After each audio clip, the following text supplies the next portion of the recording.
The content discussed in this video includes consent, sexual harassment, sexual violence, and abuse.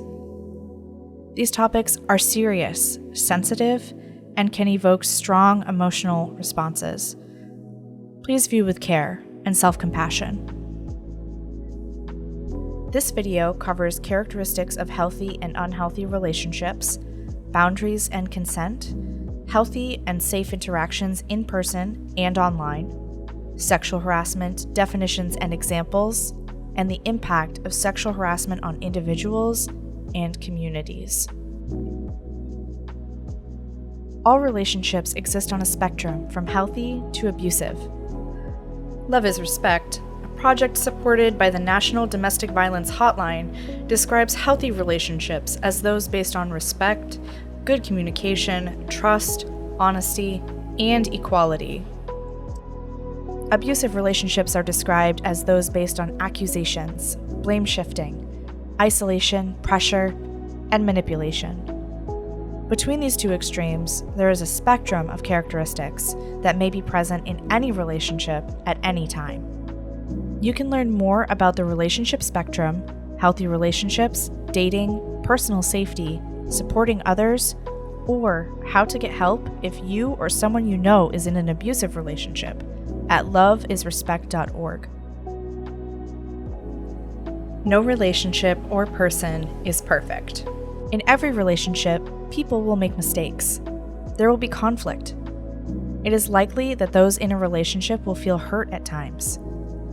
These qualities of a healthy relationship will have to be cultivated and invested in over time by both partners. Even healthy relationships may struggle from time to time to uphold all of these characteristics, but knowing what a healthy relationship looks like and the signs of an unhealthy relationship can help you keep your relationship on track.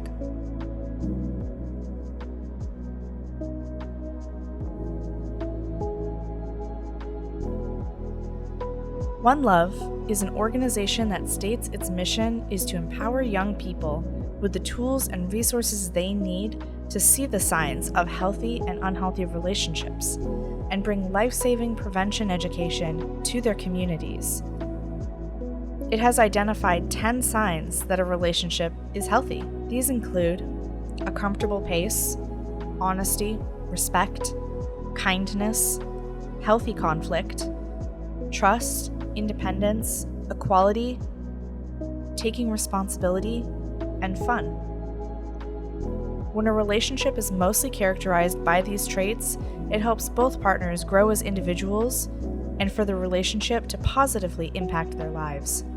Though no relationship will have all of these characteristics at all times, a healthy relationship can be described in these ways most of the time.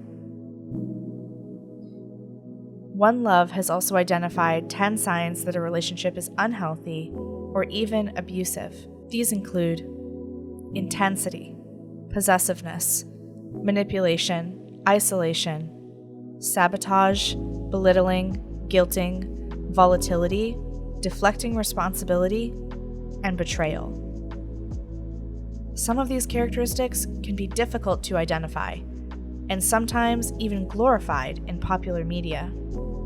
However, even sometimes romanticized qualities, like over-the-top feelings or jealousy, can be signs that a relationship isn't healthy for one or both partners.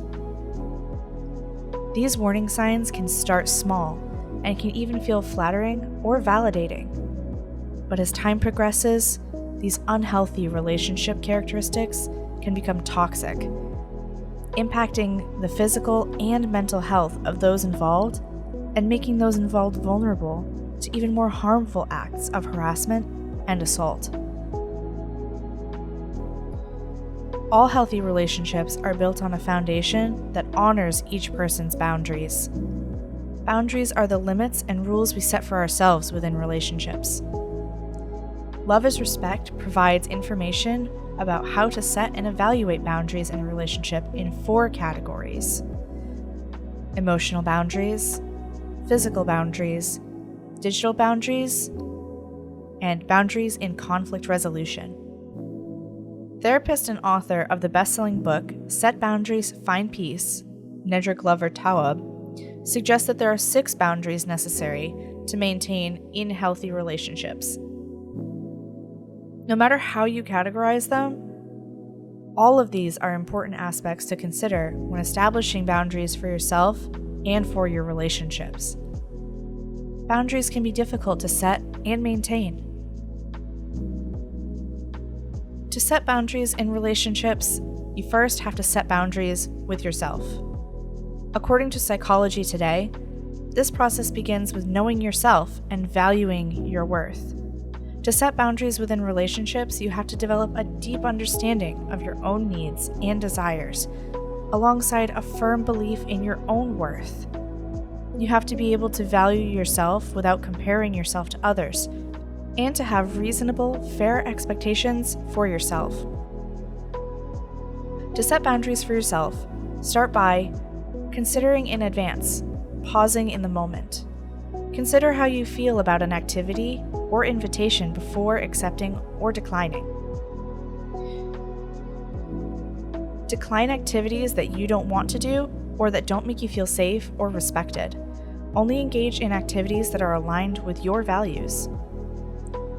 Notice how you feel in certain situations or in response to certain requests, and express these feelings honestly. Anticipate the situations that you might encounter and what you might need to feel safe and respected in those situations.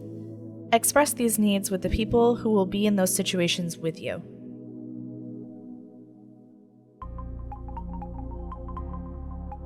Boundaries can be healthy or unhealthy. According to Love is Respect, healthy boundaries help protect and respect you, and unhealthy boundaries seek to control or harm someone else.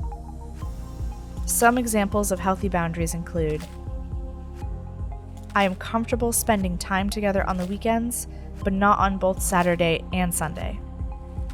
I am comfortable spending time together with our friends, but I also want to spend time with my friends on my own. I am comfortable with kissing and touching over my clothes, but not touching under my clothes. I am comfortable with oral sex, but only when we are not drunk or high. I am comfortable with having sex, but only when we use protection. Unhealthy boundaries include: I am comfortable with you spending time with friends, but only if they are the same gender as you. I'm comfortable with you having an Instagram account, but only if you share the password with me. I'm comfortable with having sex, but only if you promise not to tell anyone.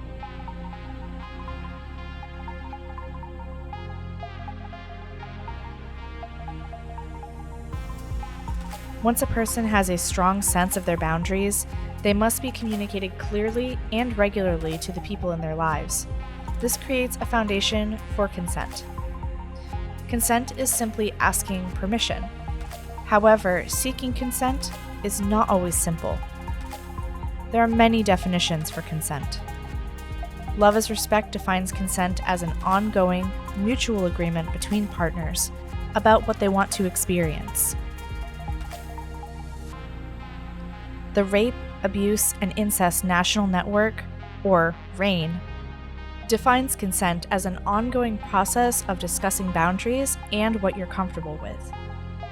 The National Sexual Violence Resource Center states that consent occurs when someone gives permission for something to happen or agrees to something. Planned Parenthood references the most commonly used acronym, FRIES, to describe the characteristics of consent, which is freely given. A person who feels intimidated, threatened, or coerced cannot give consent, nor can a person who is not sober. Reversible. Consent can be withdrawn at any time. A person can consent to an activity and then change their mind. Informed. Consent can only be given if someone understands what they are consenting to. Enthusiastic. Consent is a yes, not just an absence of a no. If a person is unsure or hesitant, they have not consented and should be allowed time and space to arrive at a decision that they are comfortable with and enthusiastic about. Specific. Consent cannot be asked for or given generally. but it is specific to each activity or experience. Consent must be asked for and given again and again. No person can be expected to read their partner's mind, no matter how much they love or respect them. All are responsible for seeking information about their partner's boundaries and asking for consent before engaging in any activity that involves physical or emotional intimacy.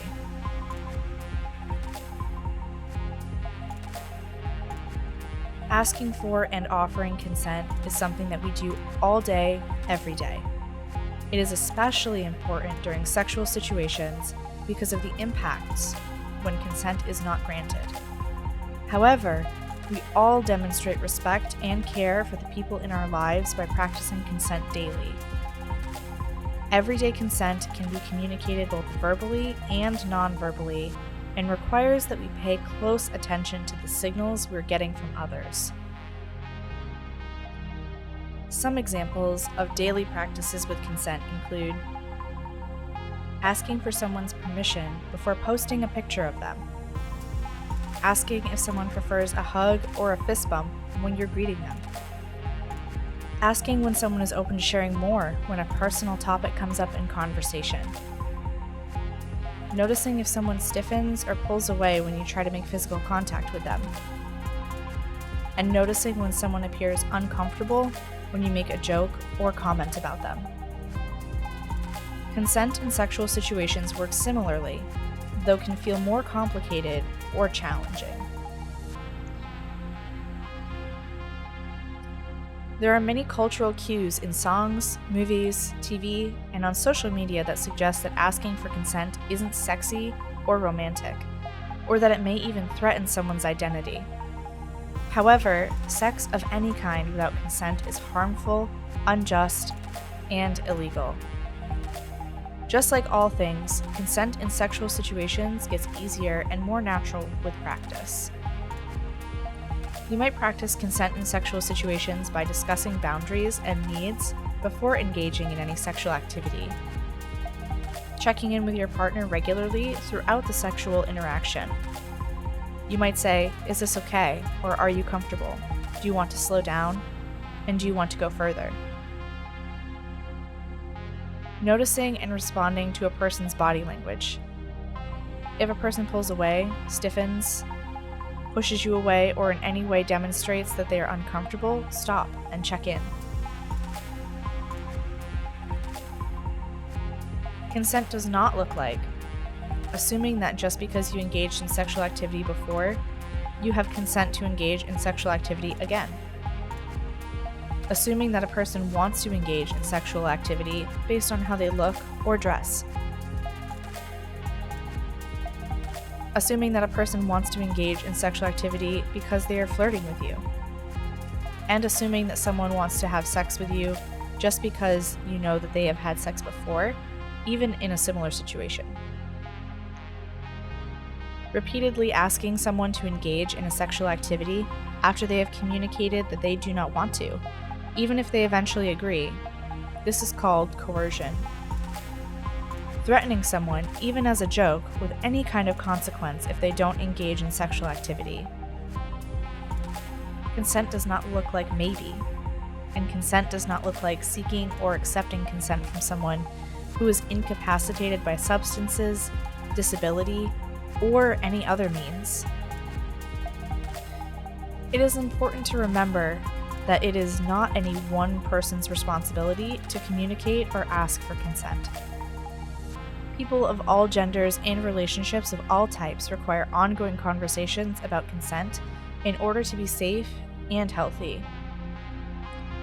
The presence of consent prevents environments from becoming harassing.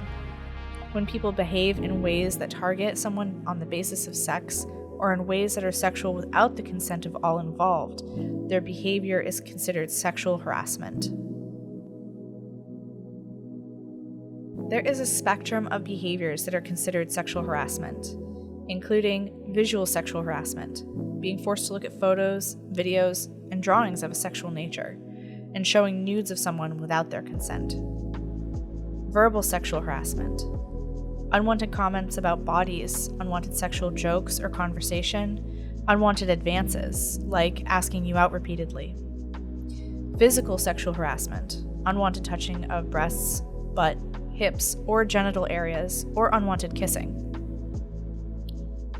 Cybersexual harassment, the publishing or sharing of explicit pictures or videos of another person without their consent, posting sexual rumors about someone else, or sending someone unwanted explicit messages on any digital platform. Sexual assault, rape or forced penetration or the unwanted groping of private body parts for sexual purposes. The key in all of these definitions is that sexual harassment is unwanted. In order to foster an environment that is free from sexual harassment, all must take responsibility for defining and respecting what is unwanted by the community and by individuals. In most educational and professional institutions, any kind of sexual conduct is unwanted. Though many go to work and school eager to meet new people and build friendships, and even find romantic partners, it should never be assumed that anyone in a classroom, office, or any educational or professional setting will welcome sexual comments or jokes, invitations to engage in romantic or sexual encounters, or physical contact with their bodies. In social settings, the expectations can be more complex, and therefore it is much more important that consent be sought in a clear and explicit way. The bottom line is, when sex of any kind occurs without consent, it is sexual assault.